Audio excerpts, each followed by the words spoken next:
요즘 들어서는 이사한다 그러면 어슬렁어슬렁 가서 점심을 먹고 옵니다. 그래서 어떻게 이사하는 건지 잊어버린 것 같아요. 어제도 가니까 이미 이사 다 끝났고 이사 다 끝내고 둘러앉아서 식사를 하고 있는데 그 모습을 보니까 하나님 나라가 따로 없다 그런 생각이 들었어요. 누군가 시작을 하면요, 즉 누군가 처음 단추를 끼우면서 자 이렇게 하는 거야 하고 먼저 보여주고 나면 누군가는 그것을 이어가게 됩니다. 물론 때로는요, 그 맥이 끊어진 듯 보일 때도 있어요. 하지만 하나님께서 사람에게 기억이라고 하는 것, 가슴이라고 하는 것, 사랑이라고 하는 것을 만들어주신 이상은 언젠가는 생각나게 됩니다. 그리고 그것이 뭐 옳다, 정의롭다, 진리다 이런 것까지는 아니어도 그 무엇인가 그들 가슴 속에서 좋은 기억으로 남아있게 된다면 언젠가 그렇게 그 일을 다시 하게 될 겁니다. 아십니까? 예전에 중국의 은나라의 도시인 허유적지가 발견된 적이 있었어요. 그런데 그 발굴품 중에 벽시가 있었답니다. 그래서 학자들이 그 벽시를 다시 심었더니 벼가 자랐다고 해요. 4,000년 전에 누군가가 벽시를 거기에 보관을 했고 4,000년이 지난 후에 그 벽시를 심으니까 벼가 자랐다는 거죠. 누군가 처음 그 일을 시작하지 않는다면 그 일은 맥을 이을 수 없다라고 하는 것은 물론이고 기억나지도 않을 겁니다. 그래서 이런 일을 하는 사람들을 우리는 흔히 좀 거창한 이름으로 선구자라고 합니다. 그리고 바로 여러분들이 그 선구자입니다. 기도할게요. 하나님 일을 시작하는 것은 쉽지 않습니다. 하지만 누군가 시작하지 않는다면 그 일은 생기지 않는다는 것을 떠납니다. 우리로 하나님과 사람들 앞에서 아름다운 일을 시작하는 자들이 되게 하옵소서. 아멘. 하나님 나라 그 마지막입니다. 부채를 가지고 코끼리라고 우겼고 뱀을 가지고 코끼리라고 우겼고 기둥을 가지고 코끼리라고 우겼던 이야기입니다. 각자 다른 것을 가지고 그것이 하나님 나라라고 우겼던 사람들의 이야기입니다. 그렇다면 정작 예수께서 이야기하고 싶었던 하나님 나라는 무엇입니까? 예수는 이렇게 이야기했다고 했죠. 하나님 나라는 너희 안에 있다. 이 문제를 풀기 위해서는요, 우리는 먼저 예수의 처한 역사적 상황이 무엇인가를 알아야 합니다. 물론 아마겟돈, 그 하나님 나라 이야기했던 사람들, 계시록 이야기했던 사람들, 그들과는 다른 역사적인 상황 속에 예수는 있었습니다. 예수가 처한 역사적인 상황이라고 하는 것은 예수 앞에 나와서 하나님 나라가 언제 옵니까? 하고 물어보는 그 바리새인들, 그리고 예수가 등극하면 나는 뭐하고 너는 뭐하고 이러고 서로 치고받고 싸우고 있었던 제자들과는 사실 다를 바는 없었습니다. 하지만 그 시각이 달랐어요. 보는 시각. 내게 안 보인다고 해서 치마 걷어올리고 속옷 내놓고 운전하는 사람들의 경우가 같은 것이었습니다. 이스라엘은 나라가 망했죠. 그것도 완전히 쫄딱 망해버렸습니다. 바벨론이 와서 한번 싹 쓸어버리고 몽땅 포로로 붙잡아갑니다. 어찌어찌 살아서 돌아왔지만 남은 것이 하나도 없었어요. 살아보겠다고 꿈틀거렸지만, 그래서 바벨론만 망하면 살 수 있을 거야 이런 생각을 했지만 바벨론이 망하고 나니까 어떻게 됐습니까? 헬라 제국의 알렉산더가 나옵니다. 바라기는 우리를 덮쳐버린 이 헬라 제국의 알렉산더, 그 알렉산더만 죽으면 하고 열심히 기도를 했죠. 그랬더니 죽기는 죽었어요. 기도를 열심히 하니까 죽긴 죽는 모양이에요. 죽기는 죽었는데 알렉산더가 죽고 없어지면 우리는 이제 살 거다라고 생각을 했던 것은 오류였습니다. 이번엔 이집트가 달려들었습니다. 이집트만 없어지면 하고 열심히 기도하니까 이집트가 망했습니다. 이집트가 망하기는 했는데 그것으로 끝이었나요? 아니죠. 페르시아가 덤벼들었습니다.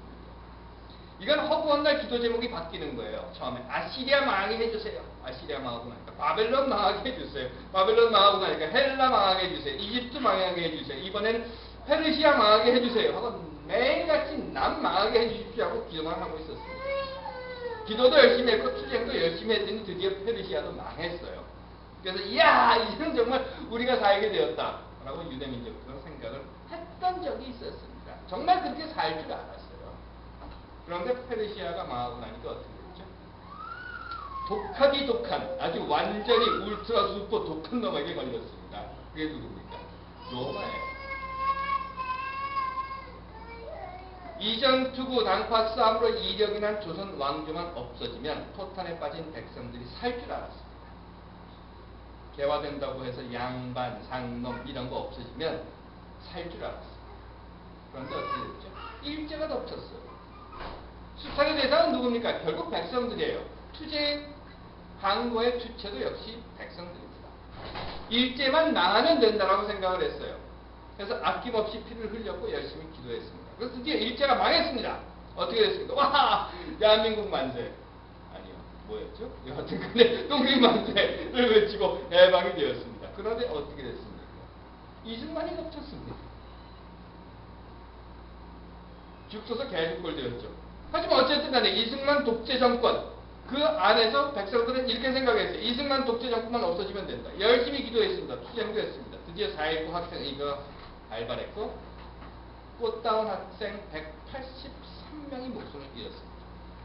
그러면서 사람들은 이렇게 생각했어요. 아, 하나님은 그래도 이 민족을 아직 버리지 않으십니다.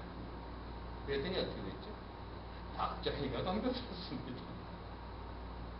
박정희 18년 동안에 죽을 고생을 하면서 버텼습니다. 뭐라고 생각했습니까? 박정희만 없으면, 박정희만 죽으면, 박정희만 그만두면 이 나라가, 이 민족이 진정 정말 민주주의가 참 백성들이 사는 나라가 될 것이라고 굳게 믿었습니다. 옛 말씀에 지성이면 암천이다. 박정희가 죽었습니다. 이젠 정말 잘 살게 될 줄 알았습니다. 그런데 독하디 독한, 그것도 아주 완전 슈퍼 울트라 독한, 아니 무식한 전관에게 걸렸습니다. 어찌 해서 사기꾼 이명박까지 왔는데, 그래 여러분들 살림이 좀 나아지셨습니까? 예수가 처한 상황이 이것이었어요. 이번에는 이것만 지나면, 이것만 끝나면, 이놈만 죽으면 하면서 지금까지 오다가 예수가 살고 있는 그 시기에는 로마에게 걸린 겁니다. 이제는 기사회생 7.8기 아예 꿈도 못 꾸는 역사적 상황 속에 예수는 지금 처해 있게 된 겁니다. 로마가 유대를 점령하던 당시는요, 아우구스투스 여러분들 잘 아시죠? 아우구스투스라고 하는 황제가, 로마의 황제가 로마를 완전히 장악했던 시기입니다. 그래서 원로원, 왜 로마는 공화정이라고 했었지 않습니까? 하지만 원로원도 아우구스투스가 장악을 했고 군사력도 아우구스투스가 장악을 했고 심지어는 은화, 금화를 발행하는 재정권까지도 아우구스투스가 모두 장악을 해버렸습니다. 막강 로마를 만듭니다. 그리고 스스로는 신이라는 호칭을 얻게 되었고 그 신이라고 하는 호칭을 가지고 로마 전체를, 로마 제국을 통치하면서 그들은 이런 이야기를 했습니다. 팍스 로마. 잘 아시죠? 로마의 평화. 로마의 평화를 외치던 시기였습니다. 힘의 평화라는 거죠. 이제 온 로마, 아니 온 세상, 로마가 지배하는 모든 땅덩어리에는 더 이상 전쟁은 없다. 제국은 안정되었고 온 세상에는 평화가 왔다. 팍스 로마나 어떻게 다 죽여버렸습니까? 그게 예수가 처한 역사적인 상황이었습니다.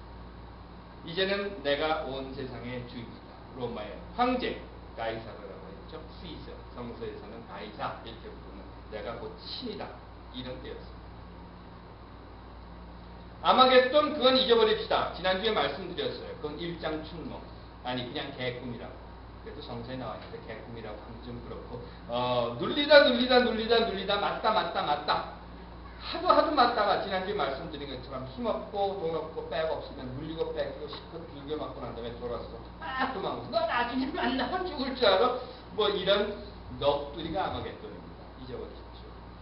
그렇다면 바리새인들과 유대인들의 하나님 나라 그건 어떻습니까? 앞에 말씀드렸죠?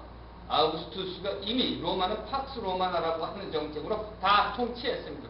아무도 거기에 대항할 수 있는 힘은 없습니다. 그런데 그 조그만 유대라고 하는 민족이 이미 물 건강한 이야기입니다. 독립이요? 잊어버리십시오. 자주독립, 국권 회복 그건 다 옛날 이야기가 되어버리고 말 것입니다. 사실 예수의 민족, 즉 유대 민족, 이스라엘 민족은요, 다윗 이래에 한 번도 자력으로 뭔가를 일으켜본 적이 없는 민족입니다. 바벨론의 포로로 붙잡혀갔는데 자기네들이 가고 싶어서 간 거 아니에요. 나라가 망해서 포로로 끌려간 겁니다. 포로에서 돌아옵니다. 그런데 자기들이 잘해서 돌아온 것이 아니라 당시 바벨론의 왕인 고레스가 그래서 온 겁니다. 바벨론에서 돌아온 후에 성전을 짓기는 지어요. 짓기는 짓는데 자기들이 뭘 열심히 얻어들인 것을 가지고 성전을 지은 것이 아니라 바벨론에서 물자를 대주어서 지었습니다. 알렉산더 이후에 마카비라고 하는 왕조가 생겨나요. 그래서는 독립만세를 잠깐 외칩니다. 자기들은 다 우리가 잘 싸워서 그랬어. 우리가 너무 용맹하게 잘 싸워서 우리 정말 힘센 그런 민족이야 라고 생각을 했지만 사실은요, 당시엔 페르시아가 지배하고 있었는데 페르시아의 안티오쿠스 왕 때에 북방에서 적군이 쳐들어왔어요. 그래서 군대 잠깐 이렇게 돌린 겁니다. 올라가서 싹 끝내고 난 다음에 돌아와서 어떻게 했는지 아십니까? 박살났습니다. 그래서 결국 마카비도 죽고 맙니다. 자고 일어났더니 로마가 왔습니다.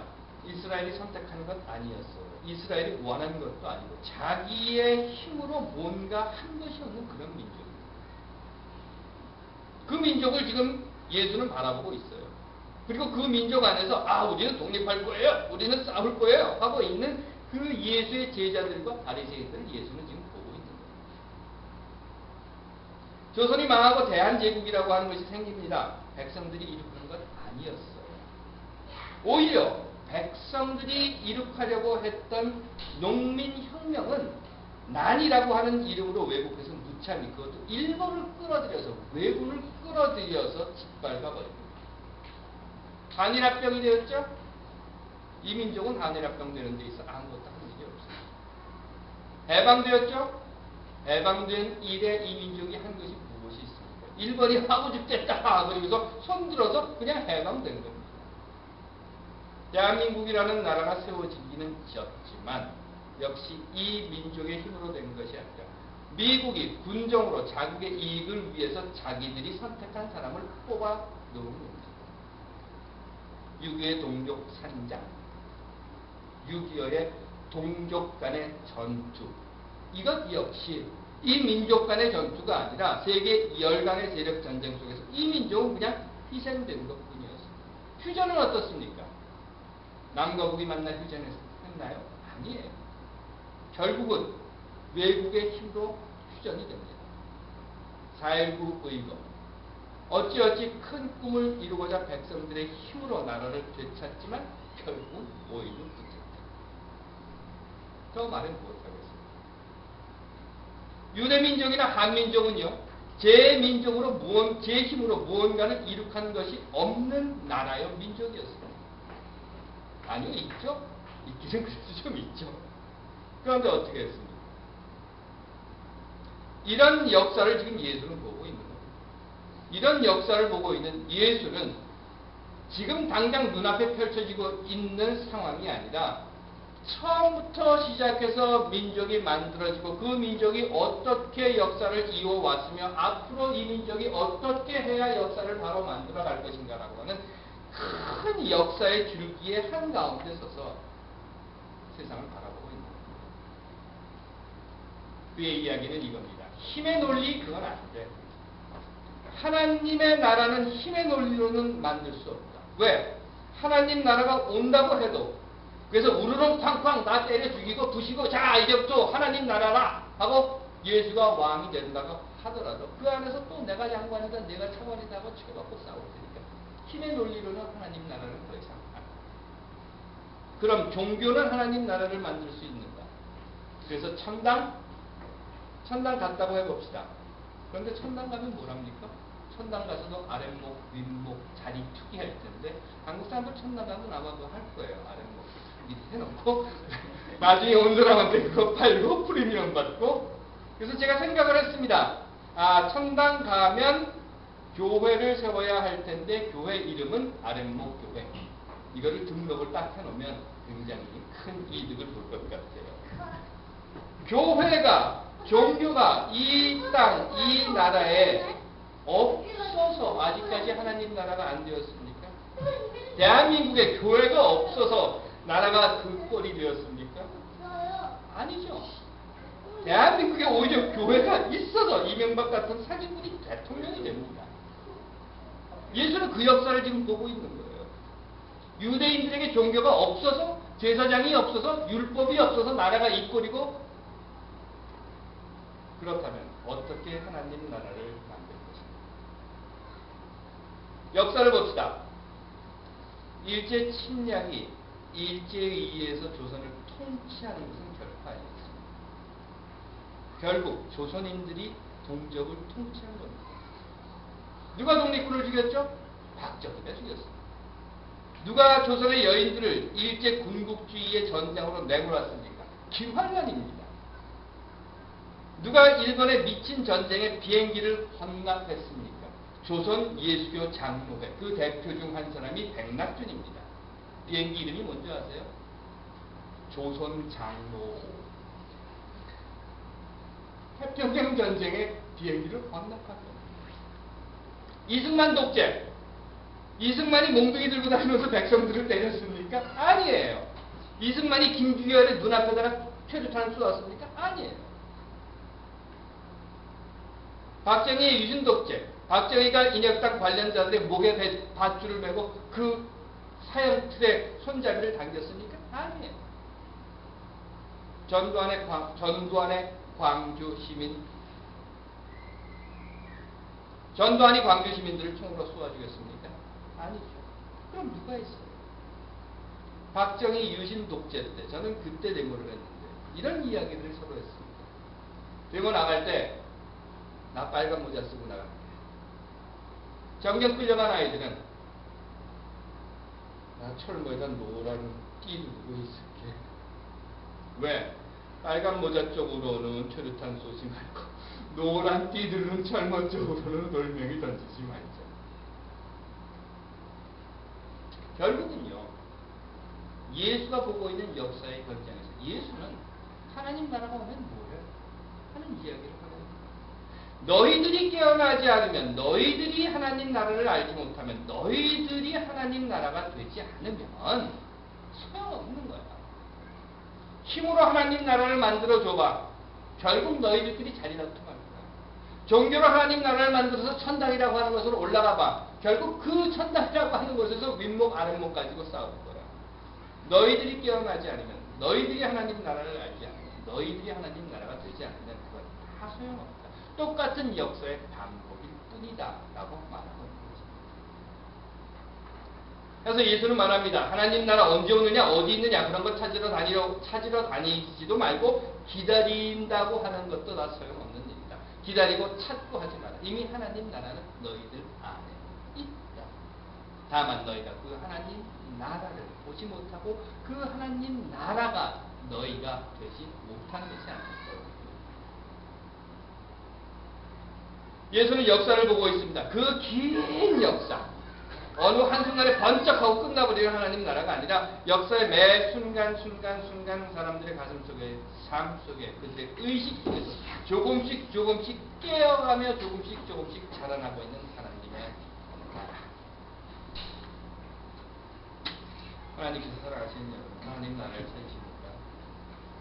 천당을 찾으십니까? 어디에서 찾으십니까?